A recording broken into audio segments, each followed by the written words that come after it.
సమ్మక్క సారక్క జాతర మన తెలుగు రాష్ట్రమైన తెలంగాణలో జరిగే జాతర. పండుగ అనేది ప్రపంచంలోనే అతిపెద్ద గిరిజన పండుగగా నిలిచింది. భారతదేశంలో కుంభమేళా తర్వాత ఆ స్థాయిలో కోట్ల స్థాయిలో భక్తులు హాజరయ్యే పండుగ ఇదే. కేవలం మన తెలుగు రాష్ట్రాల నుంచే కాకుండా భారతదేశంలోని అన్ని రాష్ట్రాల నుంచి, అలాగే వివిధ దేశాల నుంచి సైతం ఈ జాతర పండుగలో పాల్గొనేందుకు 10 కోట్లకు పైగా జనాలు వస్తారు. అంతలా ప్రాధాన్యతను దక్కించుకున్న ఈ సమ్మక్క సారక్క అనే వీరు ఎవరు? వీరి చరిత్ర ఏమిటి? ప్రజలు వీరిని ఎందుకని ఇంతలా ఆరాధిస్తున్నారు? వీరి పుట్టుక, మరణాల వెనుక జరిగిన కథలేంటి?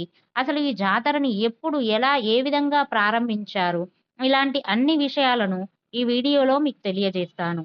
ఇలాంటి మరెన్నో ఇన్ఫర్మేటివ్ వీడియోస్ కోసం మన ఛానల్‌ని లైక్ అండ్ సబ్స్క్రైబ్ చేసుకోండి. మొదటిగా సమ్మక్క సారక్క ఎవరంటే తల్లి కూతుళ్ళు. సమ్మక్క తల్లి, వీరి కూతురు సారక్క. వీరు మన తెలంగాణ రాష్ట్రంలోని జగిత్యాల జిల్లాలోని తాడ్వాయి మండలంలోని ఒక గిరిజన జాతికి చెందినవారు.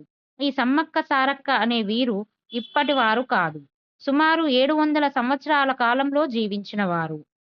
అసలు వీరి కథ ఏమిటి అనేది ఇప్పుడు తెలుసుకుందాం. పూర్వం అనగా కాకతీయ రాజులు ఈ ప్రాంతాన్ని పరిపాలిస్తున్న సమయంలో ఈ జగిత్యాల మండల ప్రాంతంలోని గిరిజనులు ఒక సమూహంగా కలిసి జీవించారు. ఈ గిరిజన ప్రజలందరికీ లీడర్‌గా అనగా దొరగా వీరి గిరిజనుల్లో ఒకరైన ఒక మేడారాజు ఉండేవాడు. ఈ మేడారాజు దొర ఒకరోజు ఎప్పటిలాగే అడవికి వేట కోసం వెళ్ళినప్పుడు ఒక పుట్ట మీద ఒక పసిపాప కేరింతలు కొడుతూ కనిపించింది. ఆ పాప చుట్టూ పులులు, సింహాలు రక్షణగా కాపలా కాస్తూ ఉన్నాయి. ఇది చూసిన ఆ రాజు ఆ పాపను దైవాంశ సంభూతురాలుగా భావించి, దేవుడే ఈ పాపను తమ గిరిజనుల కోసం పంపారని భావించి, ఆ పాపను ఈ రాజు తమ గూడానికి తీసుకొని వచ్చాడు.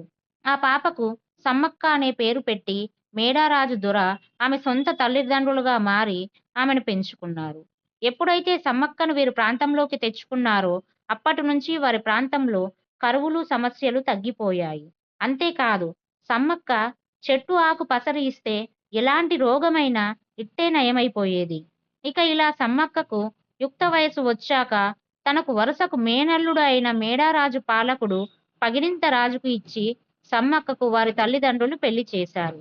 ఇలా వీరిద్దరికీ పెళ్లి తర్వాత సంతానంగా 3 పిల్లలు పుట్టారు. వారిలో 2 ఆడపిల్లలు సారలమ్మ, నాగులమ్మ. ఒక మగ పిల్లవాడు చంపన్న. ఇక్కడ మీరు ఒకటి గమనించాలి. సమ్మక్క తండ్రి పేరు మేడరాజు. ఈయన పొలవాస అనే ప్రాంతానికి కోయరాజు. పెళ్లికి ముందు వరకు సమ్మక్క తన తండ్రి వద్దే పెరిగింది. సమ్మక్కను వీరి చుట్టాలలో ఒకరైన పగిడింత రాజుకిచ్చి పెళ్లి చేశారు. ఈయన మేడారాజు ప్రాంతాన్ని పాలించే కోయరాజు. పెళ్లి తర్వాత నుండి సమ్మక్క ఇక్కడే మేడారంలో జీవిస్తుంది. ఇలా సమ్మక్క జీవితం కొంతకాలం సుఖంగా గడుస్తుండగా ఒకరోజు హఠాత్తున తన తండ్రి మేడరాజు వీరి దగ్గరికి పారిపోయి వచ్చి తలదాచుకుంటాడు. దీనికి గల కారణం అప్పటి కాకతీయ మొదటి ప్రభువు తన రాజ్యాన్ని మరింత పెంచాలి అనే ఉద్దేశంతో మేడరాజు పాలిస్తున్న ప్రాంతాన్ని కూడా ఆక్రమించేందుకు వారిపైకి యుద్ధానికి దిగాడు. దాంతో మేడరాజు వారి దాటికి తట్టుకోలేక చివరికి తన కూతురు ఉంటున్న స్థలానికి వచ్చి అజ్ఞాత జీవితం గడుపుతుంటాడు. సమ్మక్క భర్త మేడారం రాజు అయిన పగిడింత రాజు కాకతీయుల సామంతుడిగా ఉంటూ తన ప్రాంతాన్ని పాలిస్తున్నాడు. వీరి ప్రాంతంలోని అందరు కాకతీయులకు ప్రతి నెలా కప్పం కడుతూ ఉన్నారు. కానీ ఈసారి అనుకోకుండా 3 సంవత్సరాలుగా కరువులు రావడం వలన వారికి కప్పం కట్టలేకపోయాడు. దాంతో కాకతీయ రాజులు తమకు కప్పం కట్టలేదని, అలాగే మేడరాజుకు కూడా మీ ప్రాంతంలో ఆశ్రయం కలిగించారు కనుక మీరు రాజ్యాధికారాన్ని ధిక్కరిస్తున్నారు అని ఆగ్రహానికి గురి అయ్యి పగిడింత రాజును అణిచివేసేందుకు అతని రాజ్యంపై కాకతీయులు దండెత్తుతారు. నిజానికి కాకతీయ రాజుల్ని ఎదుర్కొనేంత బలం కానీ, బలగం కానీ, ఆయుధాలు కానీ పగిడింత రాజు వద్ద లేనే లేవు.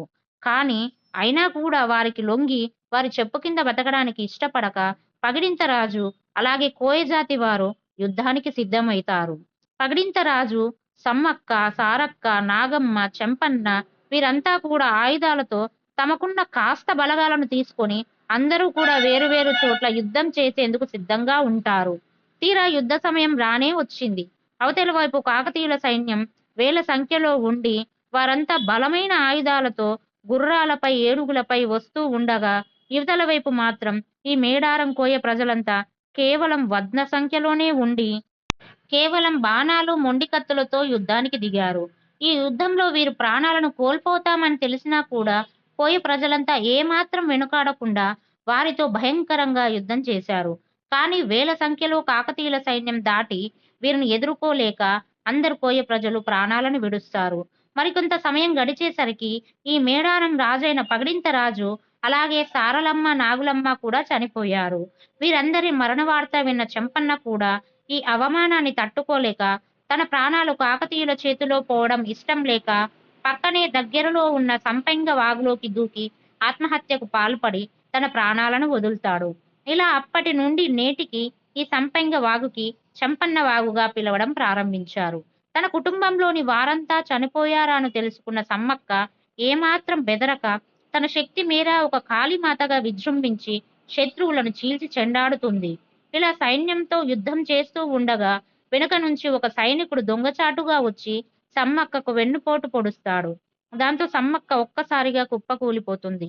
అలా రక్తం కారుతుండగానే ఆమె తన దగ్గరలో ఉన్న చిలకల గుట్ట వైపు వెళ్ళిపోతుంది. గాయాల పాలైన సమ్మక్కను వెతుక్కుంటూ గూడెం వాసులు ఆ అడవిలోకి వెళ్ళగా ఒక గుట్టపై ఉన్న నెమలినార చెట్టు కింద ఉన్న ఒక పుట్ట దగ్గర కుంకుమ భరణి కనిపిస్తుంది. ఆశ్చర్యపరిచే విషయం ఏమిటంటే ఇదే పుట్టపై ఇదే స్థానంలో సమ్మక్క పుట్టింది. నేడు అదే స్థానంలో తను ఒక కుంకుమ భరణిలాగా మారి అదృశ్యమైపోయింది.